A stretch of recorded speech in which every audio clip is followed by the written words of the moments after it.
Hi, Salim Azzam. I would like to welcome Salim Azzam in our first talk with the Goethe Institute and the Fantasmim program, which is about the creative industries in the MENA region. It is also in the scope of the Ebtedy platform by the Goethe Institute. That is a platform that looks to support the creative industry entrepreneurs, that is providing trainings, workshops, and inspirational talks, such as this one, we hope. So Salim Azzam is our first guest in those talks. Salim is from Lebanon. Next talk will be with Jordan, and there will be also a talk with someone from Iraq. So welcome, Salim Azzam. I'm gonna introduce Salim before we start engaging the conversation.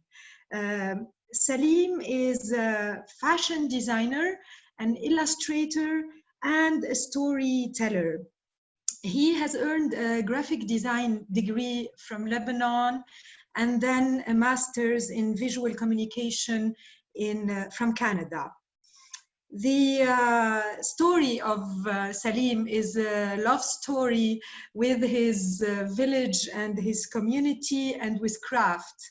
Salim has committed to revive the craft of embroidery, a traditional, somehow outdated craft, which he is modernizing and revitalizing.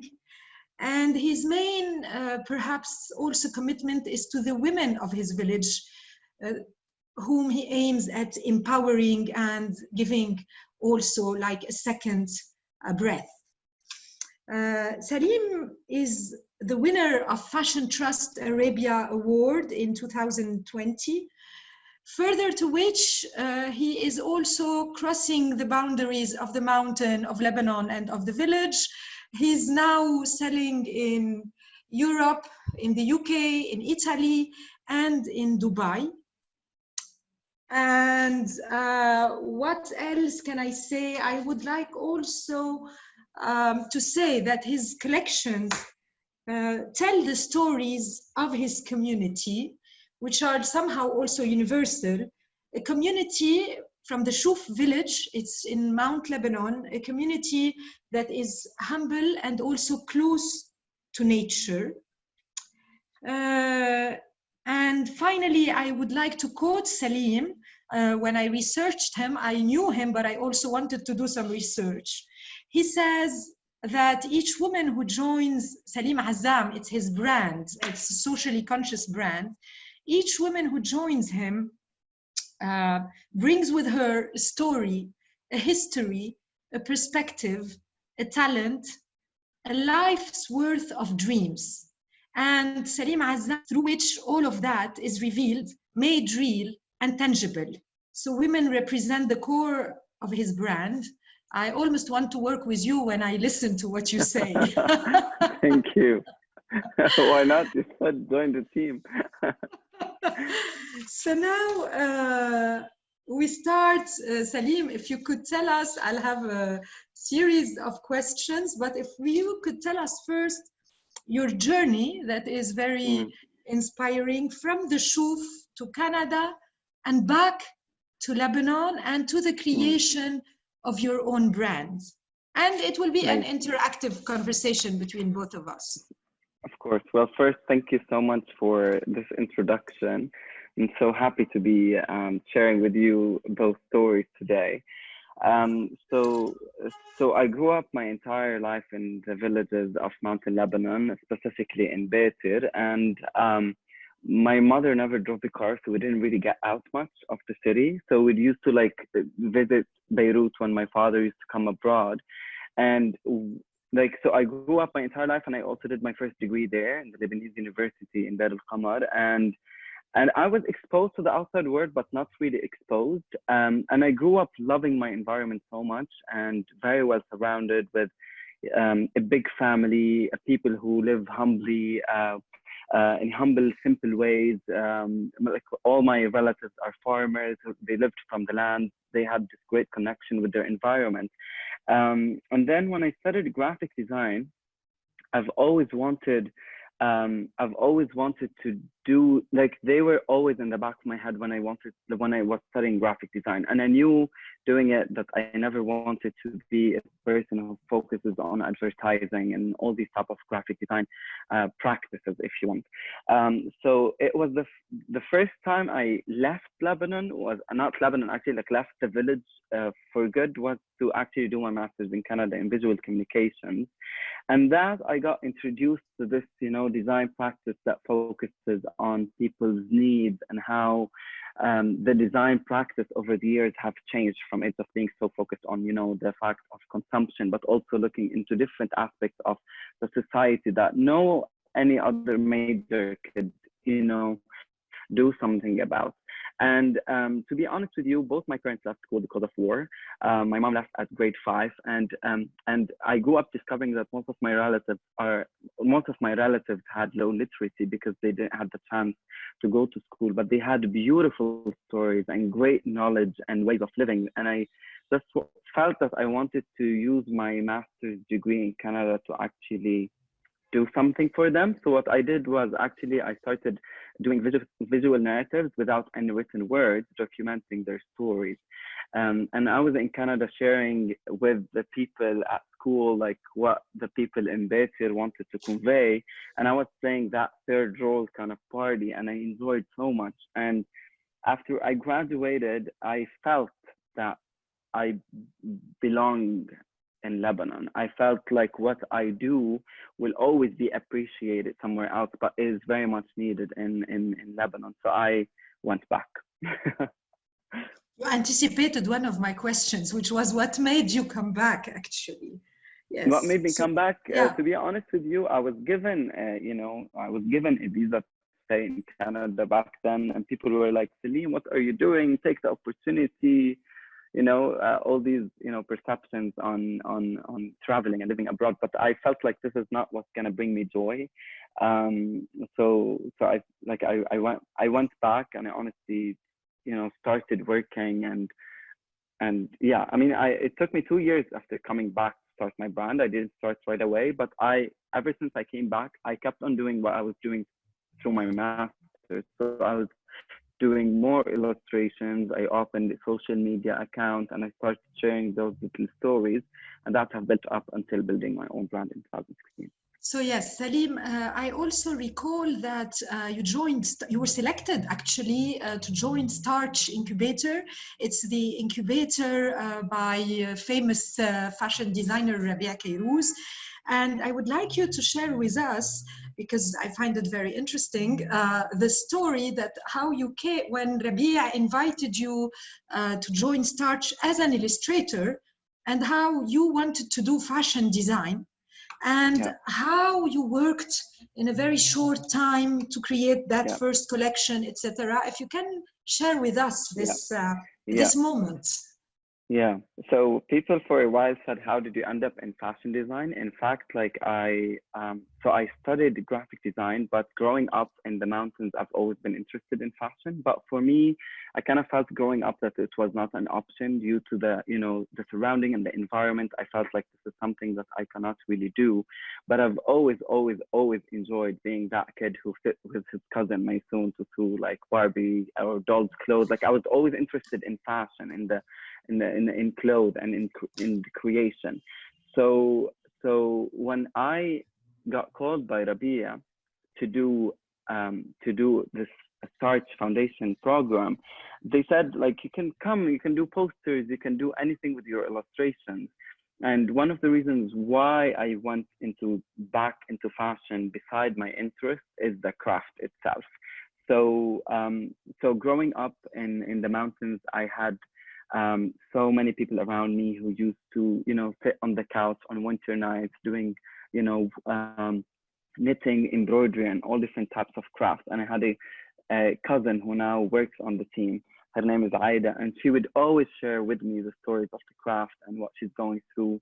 And I've seen her without glasses, and I've seen her with glasses. Like I've seen her journey, and And when Rabia called me in, you know, it felt like a magic moment to me. It felt like everything was aligned in the universe to make this happen. Like zero knowledge in fashion. I was the last one to be called, by the way. So Rabia called me and said, the meeting is on Wednesday. And I went there and they're like, we're launching in a month. And I had to create a collection with zero knowledge of like, where do you even buy fabric from? How do you cut a pattern? But I always said this line, no matter how spiritual it's gonna sound, I felt like everything was working for me to allow this to happen, and it happened. it was yeah. quick, and definitely there was a lot of mistakes, but the will was there, and I think it was a great start, honestly. Maybe because it was that squeezed and compressed, I think it played a role also with the momentum that kicked off the entire project. Yes. Yes. And so it was after Starch and after the first collection with Starch that you decided to launch your own brand? Yeah, the thing is, I never intended to launch a brand. Like for me, at Salim Azzam, the account has been there since 2014. It was that little window for me that I expressed myself, my heritage, what I'm proud of, what really makes me happy. So even when I did the first collection with Starch, it wasn't like I'm gonna do a fashion brand. And in my mind, it was never like, you know, this is what I'm gonna do now. I was just so in it and enjoying doing it so much that I did not even worry about what is the concept of creating a brand, you know. I was just like going with the flow, seeing, like I was overwhelmed with how people reacted to my collection, and honestly it brought me so much joy. And as someone who does graphic design and illustrations and loves fashion, this project came in as a perfect mixture of everything together. It had my passion for illustrations that went on the clothes. It had my passion for clothes themselves. And it has this like social aspect to it. It just combined everything that I wanted to do, and it just felt right. So I kept on doing it. And then eventually people started calling it a brand, which is why sometimes I say Salim Azzam and I refer to the brand, not me, but it was never intended, you know. Yes. How, you know, you say that the Chouf and your region is your inspiration. How do you translate this heritage in your aesthetics, and how do you make it also relate to the consumer nowadays, not only in Lebanon but also abroad, since your brand resonates also universally? 100%. Though you say it's 100%. really inspired by the Chouf and by the stories of the Chouf. And also another question with respect to the craft, because you say it's reviving the craft of the Chouf. I have a question. Yeah. I'm a bit not very knowledgeable about embroidery, though I love it. Also, how does the embroidery technique in the Chouf, is it different from embroidery in other parts of Lebanon? Yeah. Does it have anything special about it? Yeah. So to answer your first question, so my inspiration, so literally growing up between trees, had to go somewhere when I started illustrating. So in all my illustrations, you see a lot of fruit, and you see a lot of birds, and you see a lot of plants, and you also see a lot of women. And for me, I started I started illustrating those women that they're always eyes closed, because I've always, you know, think of the Chouf women as the dreamy women. And through them, I was able to also share some stories related and inspired from stories of people in the mountains. I'm not gonna lie to you. The first 3 collections, the illustrations were quite too specific sometimes. So because again, I was just doing what I felt right at the moment. But then the more my work started reaching different audience, then I started to realize, how can I abstract an idea without making it so specific to the region, but also someone else could relate to the piece and still buy the piece even if they don't know the story. Yes. And that happened after when I started to sell to clients, and when I also started sitting in the boutique, having to explain for the people the concept of the collections. And I think it's just a beautiful journey of understanding the illustration process, also the way it's placed on the pieces and how it also conveys the story. It's not just about a white shirt that has one motif, it's also how it's placed on the shirt conveys also the story. Just like the Metzi shirt, the drink that goes around in a circle, on that shirt you see women all around the shirt from down. So moving on to the craft, Nicole, at the beginning, I had to really understand how the women work, because I had so much respect to the craft, because I felt that it's a very major part of our identity. And before I knew that there is something specific to villages versus other villages, embroidery has been a way of expressing a lot of cultural and family affiliations. So women back in the days had to learn how to embroider before they get married, prepare their own home set. When there is a newborn, they would also create a set for a newborn. And then you realize that the motifs used and the way they're used and the colors used become different from one occasion to another. Also, the fact that each woman from each village, when you speak about craft, you're speaking about soul. It's a human doing it. So even if they both do the same stitch, you might not get the final end result, because it's a person doing it. It's like painting and any other type of craft. So the more I digged into the craft, the more I realized that there is motifs that represent specific areas. Like, for example, there is a bird that represents, the name of the bird is Asfur al-Sham, which comes from birds from Syria. So the motif looks like this, and then the grapes mean something, the pomegranate means something else. And I'm still on this learning process. And you also realize moving across Lebanon that there is different ways of going about the craft. So when we work with the new women from a different village, she comes in with a different stitch, or a different idea, or a different way of going about things. So that has been a beautiful. This is for me the most exciting part of what I do, because I'm constantly learning from them, and it took us 3 collections to become synced, because I was just so much focused on the way I work, and they weren't. Like, they were also very much focused on the technique and the mindset of working on display pieces and not wearable pieces. So when you do a curtain that has 1,000 flowers, it's not the same from when you do a white shirt with a girl that has 2 eyes made of lines, and you can't change 1 inch because it's gonna change the expression. So it's a great journey, honestly, and I'm still on a very learning process. Yes, which takes me to actually the following question, which is, how did these women, most of the time elderly women, which is also very interesting, because nowadays all the discourse is about youth and young people, whom I love, but what I like in your story in particular is that you are also engaging a lot of elderly women. And if I recall correctly, with your thesis in Canada, you worked with 10 elderly women. So can you tell us first the nature of the women you are working with? Are they only elderly?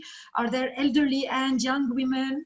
And also, how do they accept you as a man if they are elderly, especially coming back from abroad? And isn't it also a necessity, if we want to revive craft now, to modernize?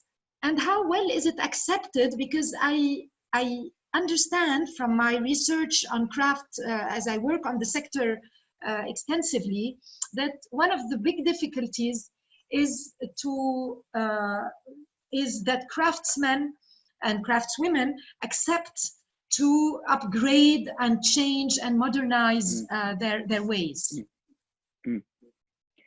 Very interesting question. Okay, so actually, so when I started working, when I came back to Canada and started this journey of looking to people to join my vision and allow it to come to life, I remember actually tracing one of my illustrations, and I started going around knocking on doors, getting phone numbers, and coming in with completely being myself. I even if I went to Canada, like, I've always been someone who's very close, and Chouf is small and people are very well connected. Like they would know you somehow.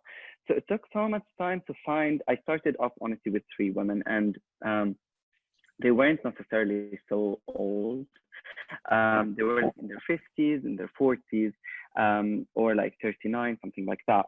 The thing is, Nicole, with these type of crafts, the only people that you can find who know how to embroider as a professional are the ones of those generations, because you can't find a 16-year-old girl in Chouf right now who's interested in the craft, which honestly, I feel like telling you that it is a bit problematic, because I caught embroidery at a stage where no youth were interested in it. And to take you back in time, it was very much, I feel like also the fact that it was very much associated with marriage and with women being obliged to learn how to embroider also made the craft feel a bit outdated. So you'd have those youth like laughing at you if you embroider, because this is something your grandmother would do. So and it's even funny because in Chouf, like back in the days when the groom has to write for the bride a sewing machine if he divorced her. So adding to that, the stigma of if a woman can't support herself anymore, she's gonna end up a tailor or someone who embroiders. So no young girls would accept this mindset. And in fact, it killed the craft. Also, besides the fact that with modernization and, after the war and the economic crisis, the demand has changed, and not a lot of people really appreciate this type of crafts, and specifically that it's display pieces. And this is when I felt, honestly, fashion came in as a way to allow this craft to travel and live between the people, instead of being, a forgotten piece over a table or a curtain. And moving on with trying to find more people, I was just overwhelmed with the fact that everyone was, old in the most beautiful way. When I say old, I'm so humbled that I got the chance to work with every single woman on the team and get her knowledge, and seeing them teaching younger girls now how to do it just brings me so much joy. The oldest on the team is 82, and the youngest on the team recently joined. Her name is Aline, and she's an interior designer, and she only walked to us because it took me only like 4 years to try to kind of convince the youth that embroidery is a beautiful way of expressing yourself. It's a beautiful craft, it's therapeutic, and you see all the people in the West, it's really big on Instagram, all these Western artists doing crazy things with the craft. And just to step into the idea of modernization, here comes the card that I think I wouldn't have gotten here if I didn't have it. The fact that I'm from there, the fact that I know where's the red line, the fact that I wanted to respect the craft and take so much time to understand and communicate. And I can't tell you how excited they are every single time we announce a new concept for a new collection. This is the most exciting concept meeting of the year. Like when we come together in the same room, speaking about the modern and the new motif, also think like, they're bored to a certain extent.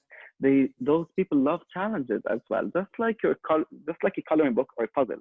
You do one, and next time you do the other one, you want an extra challenge. So for them, it was such a fresh way of going about it, and they're absolutely in love with it. And if I want to add to that one more thing, is I actually know what they like. So I know that some women like the floral pattern. So when I'm illustrating, I give it to them.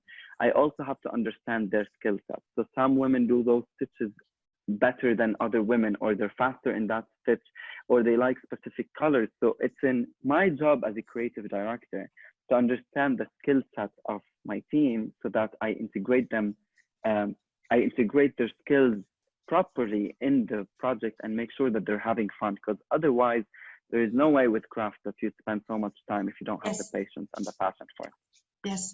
So can you tell us a little bit about your team now? How many women are working with you? And if I know correctly, your workshop is in the Chouf. Everything is produced in the Chouf, even though sold 100%. everywhere. So can you tell us Yeah. how many women? And further to what you've just said, so you do believe that there is a possibility to revive a dying craft? Because it was a I think dying if, craft. yeah, we can definitely say that. I mean, I've been touring around a lot, all these old artisanal places in Chouf, and I can tell you that, like, you know, it's not the same way it used to be before. But if I'm doing it and people are believing that, you know, it's coming to life in a fresh, modern, current way, then my answer would definitely be yes to you. It took me not so much time to be able to expand the team from 3 to 30. We're like a group of 30 right now. And I also left Lebanon, and my sister, who's handling my production, was training 10 new women. So, you know, the thing is, like, we always add women to the team depending on the demand.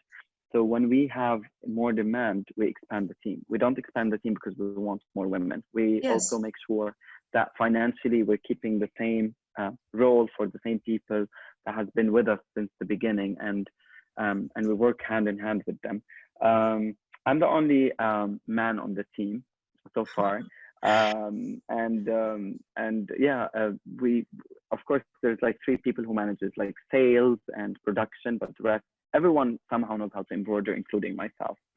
Yes. So Salim, you mentioned also a subject that is important. You mentioned, you know, that you hire women when you have orders.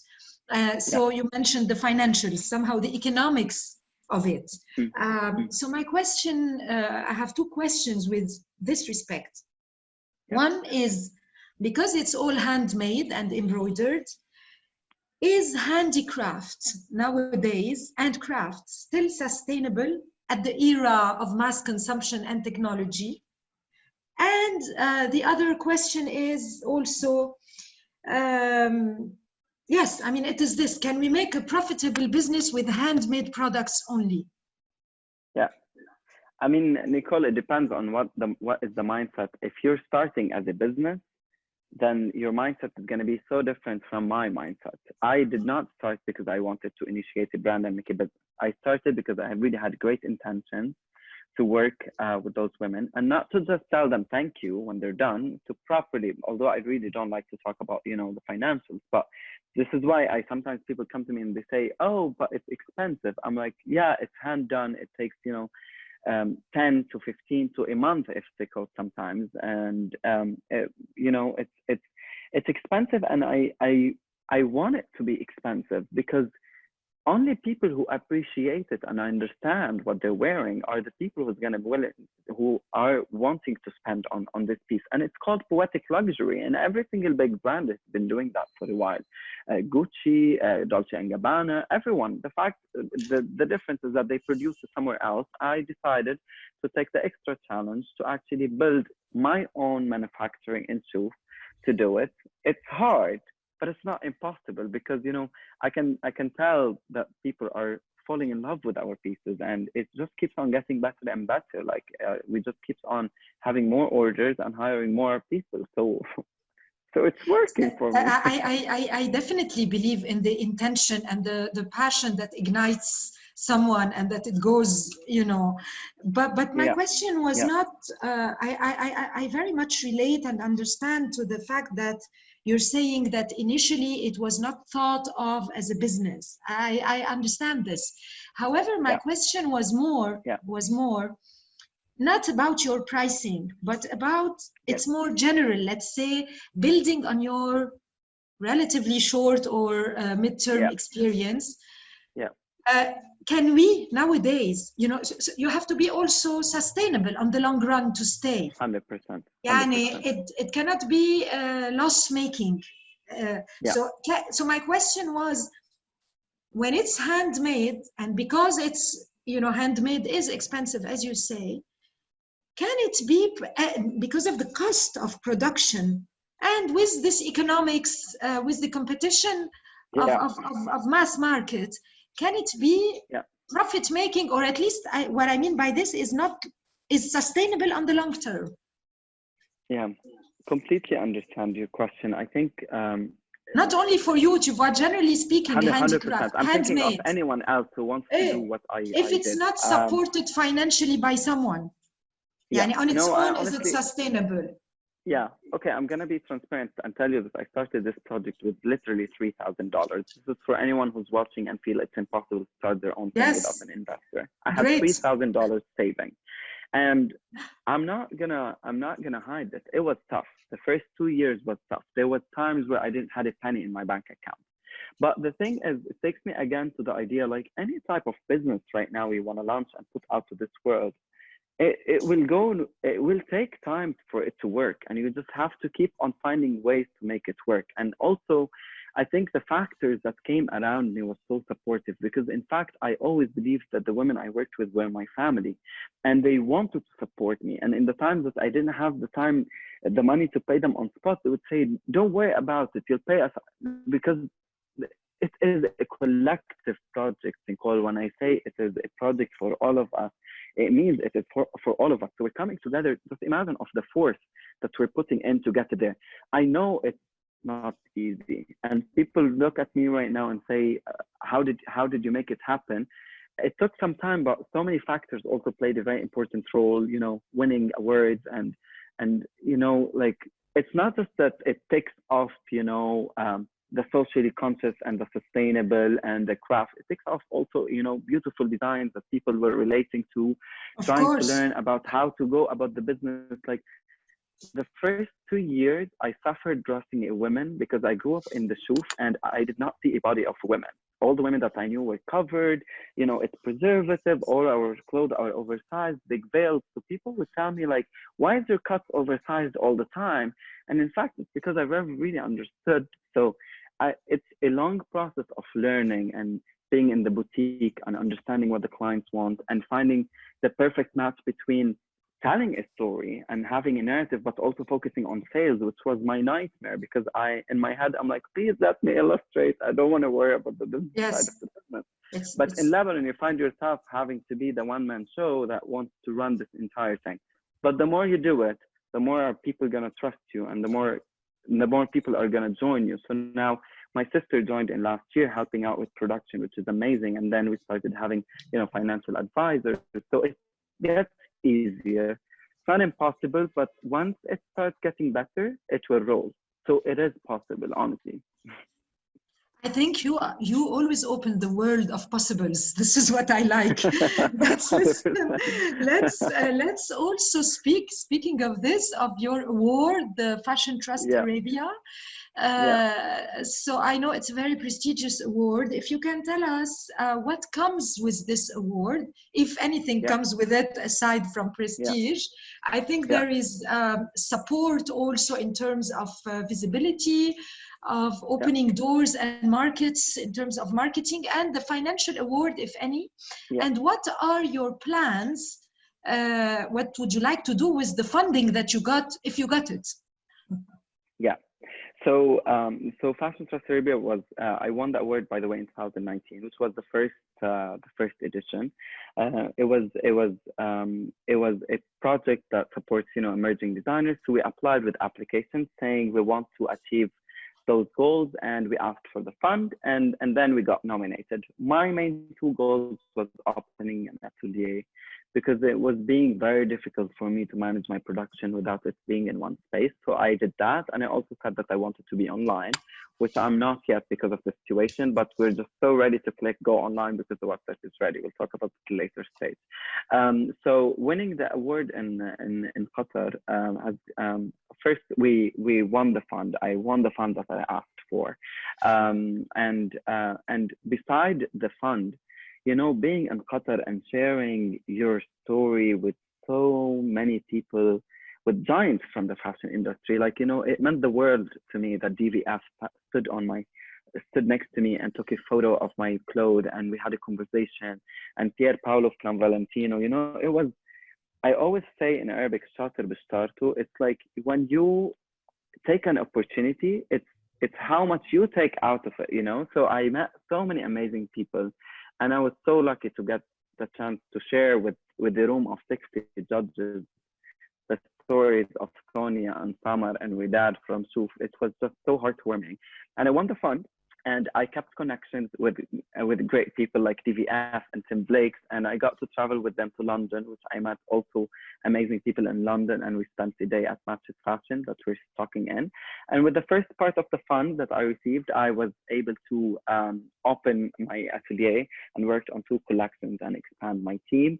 Unfortunately, the second fund got stuck in the bank because of the situation. The Lebanese situation. Of the situation of the banks in Lebanon. Because of the situation, 100%. So, but I'm so proud with what I've done with half of the fund that I was able to use, and yeah, it's great. Honestly, it was a great exposure also, and it's also, you know, we did also travel to New York because TVF invited us to be in her showrooms, which was really amazing.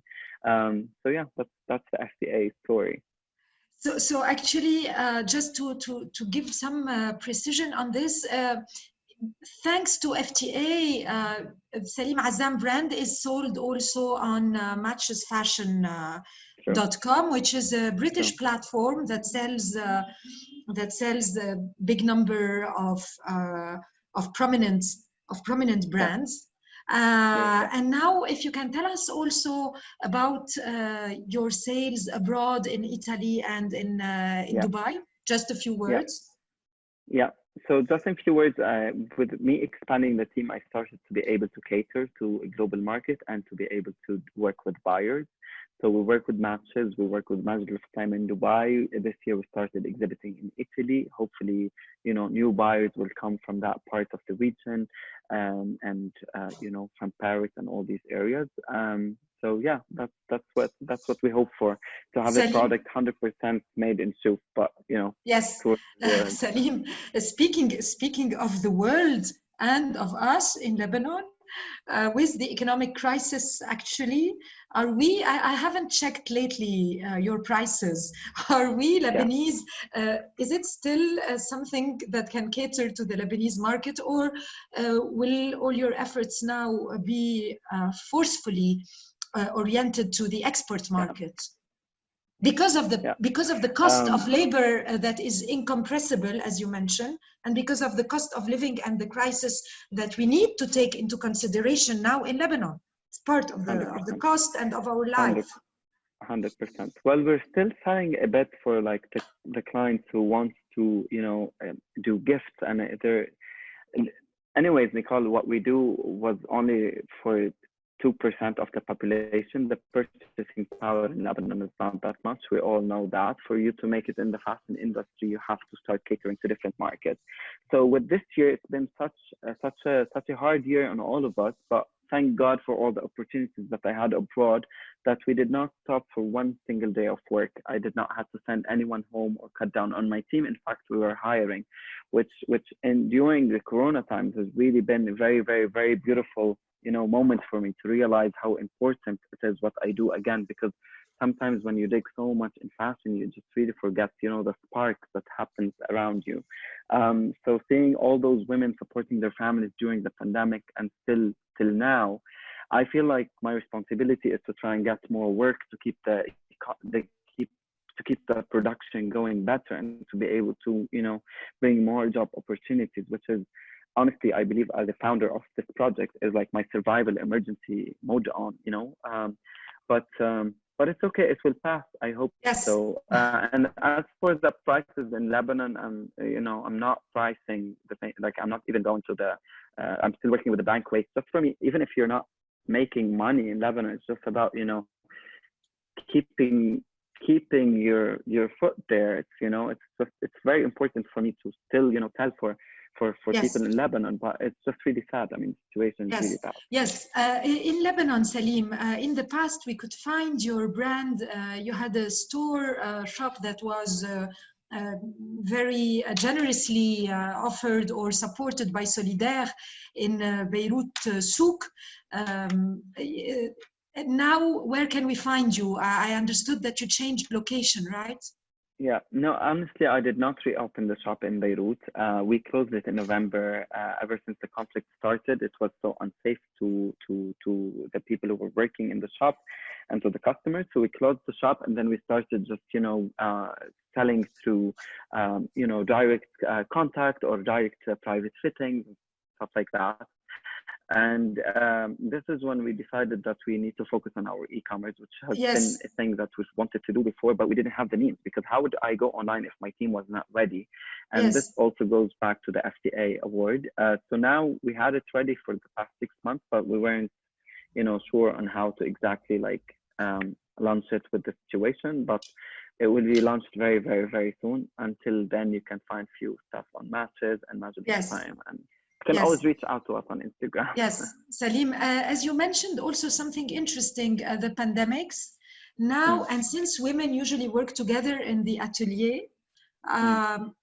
are they still gathering? Are you still working together, or are they each working on their own? So the thing is with our atelier, it's a home looking atelier. I Yes, wanted it to do it that way because it was for me, how do I get a woman out of her comfort zone in a house in Chouf, sitting with her cup of mate to come to a yes, workplace? So when we did that, there's people who go there every day, like the tailors and the production manager. But the women of the embroidery, they come and go at their own pace. So they decide, like the three of them, to gather and sit in the living. Like the embroidery room is a completely normal living room, by the way. So they sit there and have a chit chat and have occasionally different, ways of meeting. And when I go up, they always gather. Now with the pandemic, we're we're trying as much as we can to allow to keep the women working at their place for their own safety. yes, But the people who had to come to the workshop are going there every day, taking a lot of safety precautions. yes. Salim, a few questions to before we end, actually, and of course, in the audience, if anyone has questions, please feel to ask them in the chat box.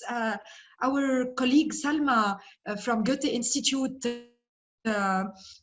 Egypt, who's now in Germany and who has been so helpful, is gonna take some of your questions, and we're gonna ask them, relay them to Salim. In the meantime, I still have a couple of questions. Sure. Do we lack, or what do we lack or miss in Lebanon to have a better, a more robust positioning in the international fashion scene? You said in some interview that I read that actually it's nothing fashion related, that we just need peace and the rest we can do. Is it that simple? Do we not lack anything? We Or do lack things. do we not We miss anything? we do lack things. In fact, we do lack a lot of things. But when you're so fed up of the situation that I believe if you make it in Lebanon, you can make it anywhere in the world. It has been Sure. so difficult for anyone to create any type of thing in our country. So when it got for me to this stage, that I was like, you know what? Just give me peace. I'll figure out everything else. But in fact, Nicole, we don't produce anything. I passed by silk factories and cotton factories that are huge, that were big and employed so many people, and there is none of them anymore. You go to buy fabric, nothing is locally produced. You go to we don't do anything. We even import our wheat, I think. So I really hope that it's the time that we just really, I feel like the smart people are gonna go now and look at what is needed. How can we create something that is so sustainable? And just look around. There's so much to talk about, so much to focus on, It has so many started. hidden and beautiful gems. So it's amazing. I feel like that's the only bright thing that I take from 2020. Yeah, but I wouldn't accept it from any politician to come and ask us to grow potatoes and tomatoes. So to go back just to the fashion scene, any specific things you think of that would make us more robust? Any even in terms of crafts, not only fashion. Any suggestions? Any things that can enhance this environment?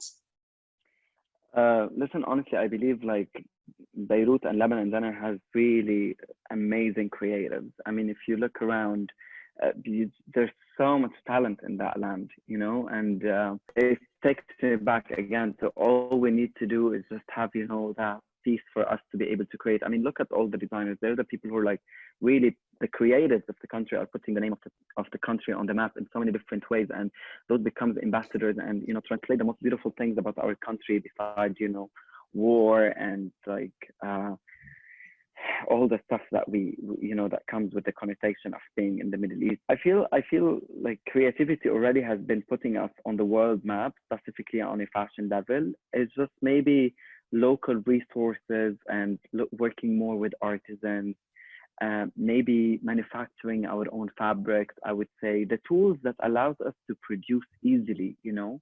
And day on day, you can feel like a lot of crafts are fading away. It's not just embroidery, wool. I don't know, like there's like a lot of crafts that I think it's the responsibility also of the designers to just look around and trying to integrate them in their designs instead of just being inspired by the Western culture. So you think we can revive them?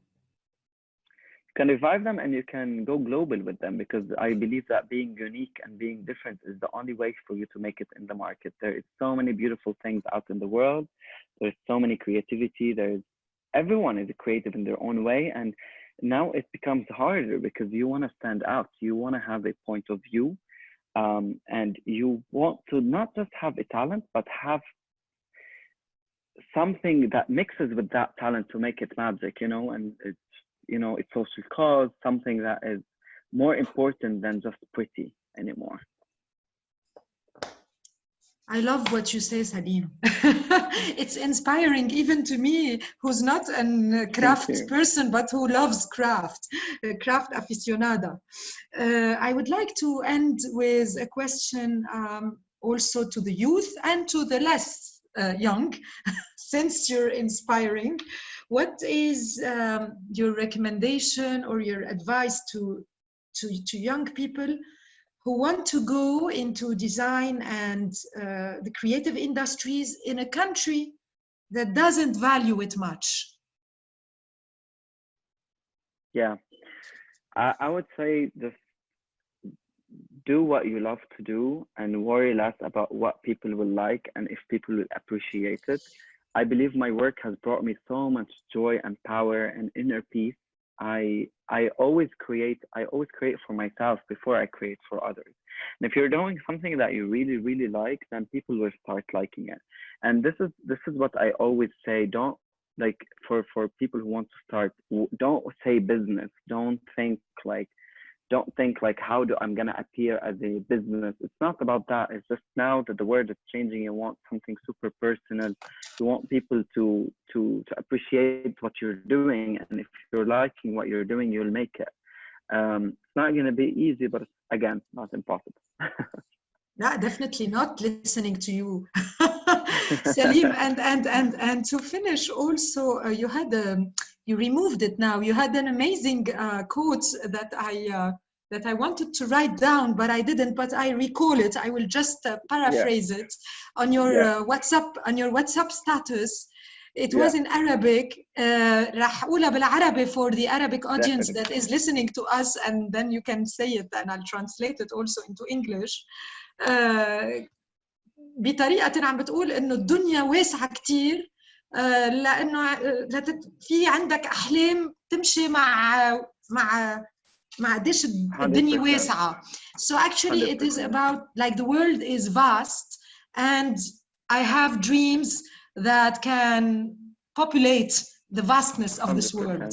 So to end on this dream and very ambitious you know, optimistic it's funny notes. because you're the very first one who actually picked it up. It's been on my WhatsApp for a while, and I just you removed it. You know? No, it's not. It's there. I was just checking my phone. ما شفتها اليوم. Okay. It's a very inspiring quote to me. You know, it's just ever since I was a kid in my bedroom in Chouf, I was not in that room. I was way ahead in where I wanted to be. So I feel like by writing something like that and reminding myself that, you know, it's when you want to create something, it's not, you want to live the now and you want to be now, but also I feel like you have to have a vision and you have to think, where would you want to be in a couple of years, and how this world is so big that can take so much of your dreams. So yeah, that's it. Can you tell us? I loved it. Can you فيك تقول لي إياها بالعربي ترجع? I want to write it down. Yes, it says خلق الله دنيا تتسع بما يكفي لأحلامي فلا حدود لها وسأذهب بعيدا حيث أريد. سليم ارجع قولها على مهلك للناس for the audience. على مهلك. Okay. على مهلك حلوة. Sure. خلق الله دنيا تتسع بما يكفي لأحلامي فلا حدود لها وسأذهب بعيدا حيث أريد. هيدي مين كتبها؟ مين قالها؟ I honestly don't remember. It's been on my WhatsApp for such a long time that I don't even remember who wrote that one. But I'm gonna look it up and send you the reference. That's for I would love to. I would love to. And we will share it on social media with Goethe if they accept. so that we empower the creatives around us in the Middle East. Inshallah, ya Rab. Salim, thank you so much. Salma, are there any questions? No questions? There are likes and hearts, but there are no questions. I think Salim has overflooded us with his love, and so that we don't have any questions anymore. Thank you very much. I'm very happy to have started this series with you in particular, really, and hope we can wear your clothes soon in Beirut. Very soon. And elsewhere. And thank you very much to the Goethe Institute and to Salma in particular, and to Imke Grimmer if she's listening to us in Beirut. Voila. Thank you. Amazing. Thank you. And so thank you all for listening.